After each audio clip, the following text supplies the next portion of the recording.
ఈ కిరణ్ చెప్పింది విని నేను అలా నెగిటివ్ తెచ్చుకోకూడదు అనుకున్నాను. నేను ఎక్స్పెక్ట్ చేయలే నన్ను అట్లా అంటావు అని. బిందు, నువ్వు నన్ను అన్నావని నాకు 100 సార్లు అన్నాడు నాతో. కిరణ్ అబద్ధాలే 100 సార్లు నువ్వు అలాంటి దాన్న నువ్వు ఇష్టపడింది, అలాంటి దాంతోన ఇన్ని ఇయర్స్ నువ్వు జర్నీ చేసింది అని చెప్పి నువ్వు అన్నావని ఎన్నో అన్నాడు నాతో. అడిగితే కిరణ్ చెప్పింది నేను అడిగితే అన్నున్నాయి. నేను నమ్మలేదు, ఎందుకంటే ఒకప్పుడు నమ్మాను చెప్పినప్పుడు.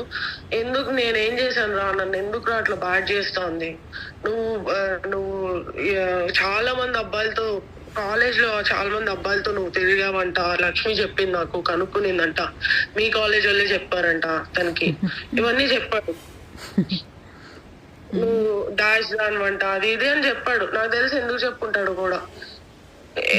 కొంచెం నువ్వు కూడా నన్ను వీక్ చేయడానికి చెప్పుండొచ్చు, కానీ నేను అట్లా కానప్పుడు నేను ఎందుకు భయపడాలి? నాకు తెలిసి నేను ఎంత స్ట్రిక్ట్ గా ఉన్నానో, మా నాన్న వాళ్ళు ఎంత స్ట్రిక్ట్ గా ఉన్నారో ఇంట్లో. ఇప్పుడు నేను ఇండిపెండెంట్ గా అంటే కొద్దిగా అంటే పెళ్ళయి ఇన్ని రోజుల తర్వాత కూడా సింగిల్ గా ఉన్నాను కాబట్టి వాళ్ళు ఏం చేయలేకపోతున్నారు.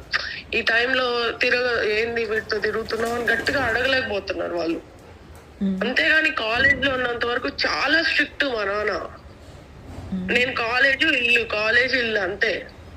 ధీరు అనేవాడు నాకు ఎప్పుడు నా డివోర్స్ అయ్యేటప్పుడు, నేను కోర్టులో ఉండేటప్పుడు కాల్ చేశాడు. బిందు ఇట్లా నీకు డివోర్స్ అంట కదా, నేను దాని గురించి డిస్కస్ చేయడానికి కాల్ చేశా. అంటే నా నంబర్ నీకు ఎలా దొరికింది అంటే, మన స్కూల్ కాలేజ్ వాళ్ళే ఎవరో ఇచ్చారు బిందు, నా పేరు ధీరు అని అలా చెప్పుకుంటూ వచ్చాడు. నా క్లాస్ కూడా కాదు తను, వేరే సెక్షన్ అంట.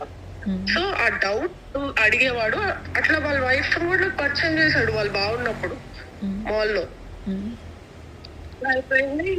వాడికి మళ్ళీ డివోర్స్ ఫైట్ చేస్తే నేను డౌట్స్ చెప్పేదాన్ని, ఇలా 498 ఇలా ఉంటది, 494 ఇలా ఉంటది. నేను 7 years కోర్టుకి వెళ్ళాను కాబట్టి నాకు తెలుసు. అట్లా తెలుసు అబ్బాయి, అంతేగాని అబ్బాయి బాయ్ ఫ్రెండ్ కాదు. ధీరు నీ బాయ్ ఫ్రెండ్ అంట చెప్పింది నాకు లక్ష్మి, అన్ని చాలా చెప్పాడు. సరే నేను అప్పుడు సరేలే, తను ఎవరో ఏదో చెప్తుంటే నా గురించి చెడ్డగా అనుకుంటాంది, బట్ తను నా గురించి అందరికీ చెడ్డగా చెప్పడం కరెక్ట్ కాదు, ఎందుకు అలా చెప్తుందంటే నేను చూసుకుంటాలే చెప్పకుండా అన్నాడు. అప్పుడు వార్న్ చేశాను అని చెప్పాడు. మళ్ళీ ఫుల్ వార్నింగ్ ఇచ్చొచ్చా, బిందు గురించి ఎక్కడైనా చెడ్డగా మాట్లాడితే బాగోదు అని చెప్పాడట. నాకు వార్నింగ్ వెళ్ళి వార్నింగ్ ఇచ్చి బిందు ఒక చిన్న